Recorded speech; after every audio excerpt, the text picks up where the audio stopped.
welcome back to my channel. My name is Carly Stevens. I'm the author of the young adult fantasy Firian Rising, and this is English Nerd.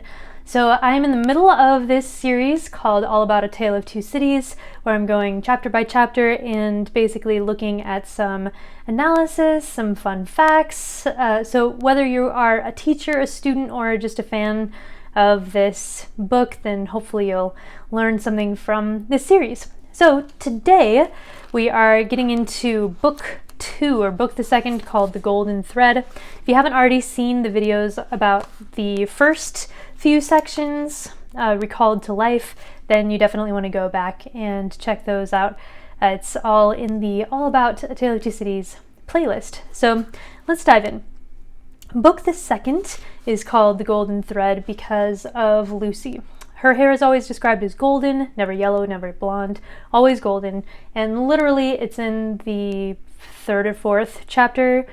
In here she is described as the golden thread, the one that ties her father, Dr. Manette, to a past before his misery, to a future beyond his misery, and I think that we can safely say that she's not only the golden thread that holds her father together, but also the golden thread that strangely holds the plot together as well, even though she herself does not do a ton in the story. Honestly, she moves everything around her, so that is why book the second is called The Golden Thread. So chapter 1 is called 5 Years Later, which means that we're now in 1780, and things are not going super well with the, well, from the British side, with the American Revolution. The British at that time were fighting not only the American colonists, but also the French, who were helping us Americans out, which is important to remember for these first few chapters, part 2. So 5 years later, we're introduced to Tellson's bank a little bit. Tellson's, if you'll remember, is the place where Mr. Laurie works, and Jerry Cruncher as well.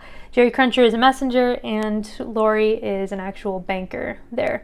Although, based on the description that we get of Tellson's here, Laurie is basically a young fry. Even though he's 60 years old, he is far and away the youngest one who works there. Everybody else is just quaveringly old, and they keep old money in old drawers, and they really don't change anything about what they do operationally at all.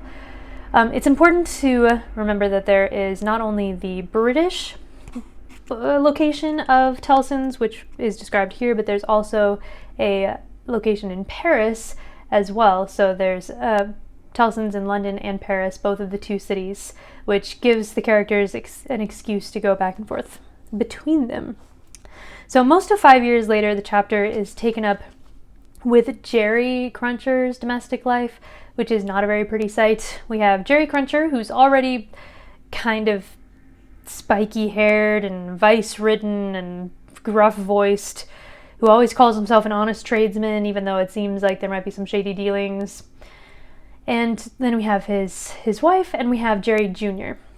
Now, Jerry Jr. is probably the first example that we see, well, except for the Jacques, I guess, in the wine shop chapter, but one of the first examples that we see of doubles. There's definitely a motif of doubles and parallels in this story. People who look like each other, people who are named the same thing, twins, that sort of thing.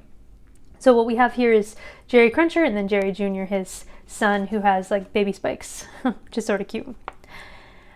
However, Mr. Cruncher and Mrs. Cruncher's relationship is not pretty, mostly because Jerry Cruncher is abusive toward his wife. He's always throwing shoes at her if she's trying to pray, which leads me to a few suspicious clues here. Now, I'm assuming throughout this entire series that if you are watching this video, then you've read the chapters already, and this is just a deeper dive into what you already know. Still, I'm not going to give any spoilers in case you are reading along and you're just currently on this chapter.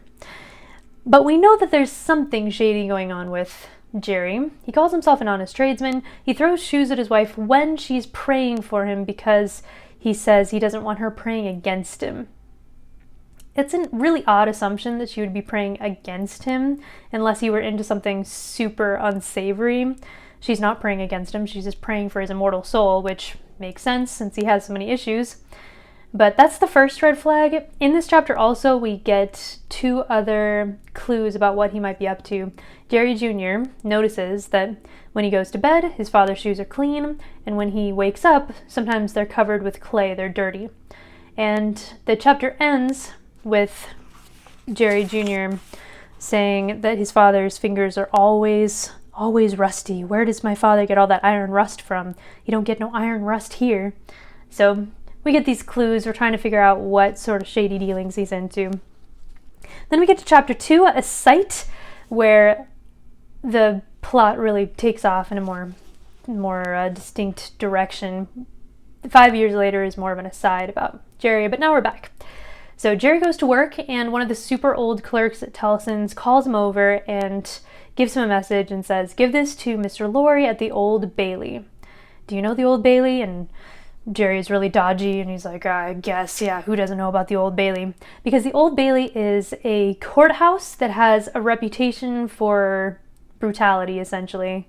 It's really pretty bad. Now, a couple years ago, I checked to see if the Old Bailey actually still existed, because I wanted to eventually just see a bunch of these places from A Tale of Two Cities, or even where they were supposed to be, because the descriptions are good enough that we know where Tellson's is supposed to be, even though Tellson's is not there. But the Old Bailey is there. It's still a functioning courthouse in this kind of dodgy part of town in London that you can see today. Part of me wanted to grab a cab last time I was there a couple years ago, but I was with a bunch of students, so I can't just go AWOL. And just drive up to the Old Bailey. I know it's in not a great part of town, so just get out, take a picture of myself with the sign that says Old Bailey in the back, and then jump in the cab and keep going. But oh well, couldn't do that. But it is still there if you're at all interested in checking it out. Hopefully it's nothing like it's described here.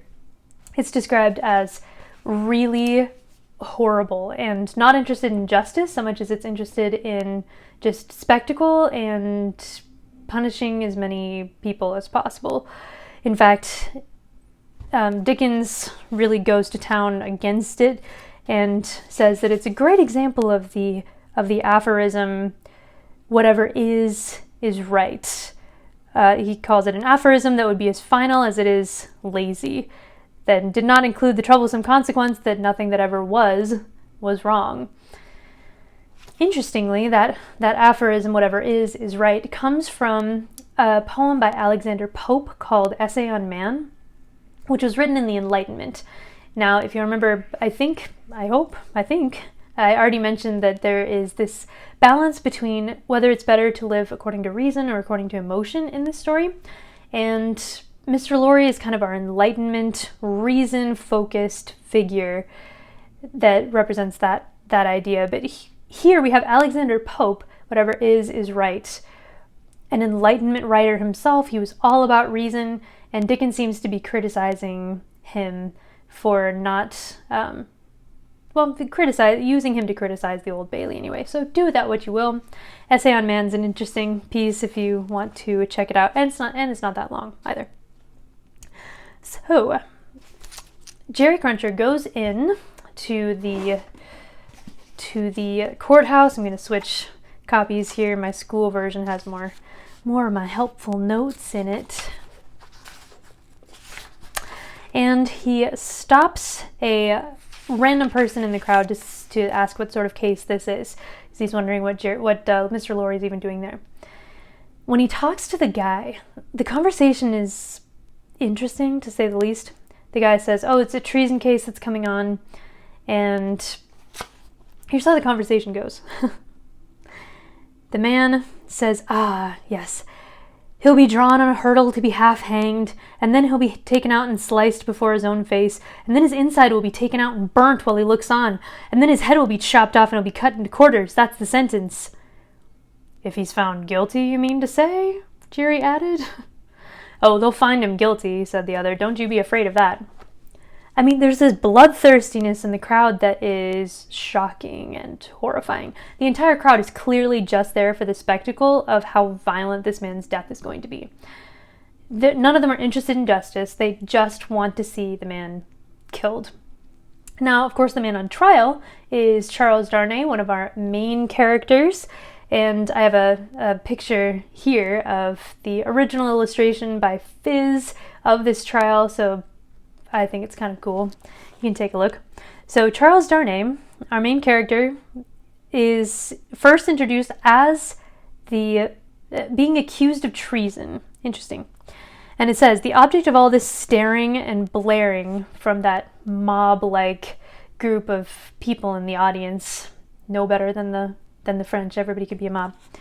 The object of all this staring and blaring was a young man of about 25, well-grown and well-looking, with a sunburnt cheek and a dark eye. And the description goes on to describe him in these glowing terms that are far more flattering than anybody else in the crowd, which furthers the theme that people are mysteries.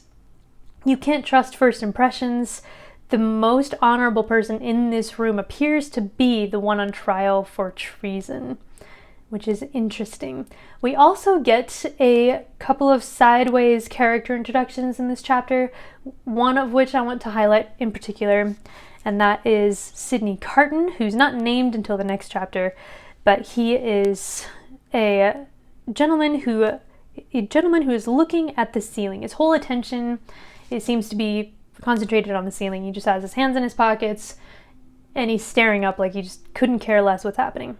And he's one of the lawyers for Charles Darnay, so that doesn't bode well at all.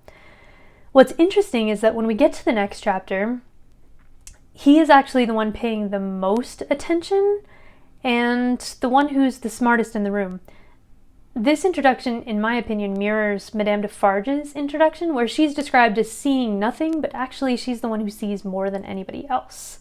She's the one who notices that the Jacques have come in. She's the one who notices that Dr. Manette is calling for his shoemaking tools. So I'm not exactly sure what to make of that, but I wanted to point that out because once I realized it, I thought it was a very interesting observation. The chapter ends with a sort of cliffhanger where Laurie and Lucy Manette, who's there with her father, who seems to be doing much better, are all witnesses against Charles Darnay, the young man who seems like he has it all together, which is the surprising cliffhanger that Dickens decided to end on for that edition of All the Year Round before the next few chapters came out.